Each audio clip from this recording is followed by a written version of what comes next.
অনেকে বলেন যে আমার কবুতর কিভাবে সুস্থ আছে, আমি কিভাবে সুস্থ রাখি? তো আমার অনেকগুলো কবুতর ঠান্ডা বা বিভিন্ন রোগে মারা যাওয়ার পর আমি একটা পরামর্শ পাই। তো আমি এগুলা আদা, রসুন, তারপরে আদা, রসুন, তারপরে হলুদ এগুলা একসাথে মিক্স করে আমি এভাবে খাওয়াই। এই যে সিরিজের ভিতরে ঢুকাইয়া। এর সাথে মেডিসিন আছে, কিছু মেডিসিন আছে ওইগুলা খাওয়াই পানির সাথে মিক্স করে। তো এবার যে আপনারা খাওয়ান এই যে মেডিসিন, এখানে ৩ টা মেডিসিন মিক্স করা আছে। তো এগুলোর সাথে এইগুলা আপনারা মিক্স করে খাবেন। এই যেমন একটা কবুতর এখানে একটা, এই যে আরেকটা এই বক্সের ভিতরে আরে আছে। তো আমার অনেকগুলো ছিল, আমাদের তো এগুলো আছে।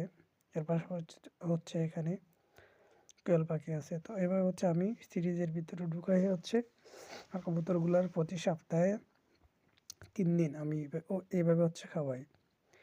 তো আপনার কবুতর যদি সুস্থ রাখতে চান তাইলে এভাবে খাওয়ান, দেখবেন 100% আপনার কবুতর সুস্থ থাকবে, কোনো মেডিসিন লাগবে না।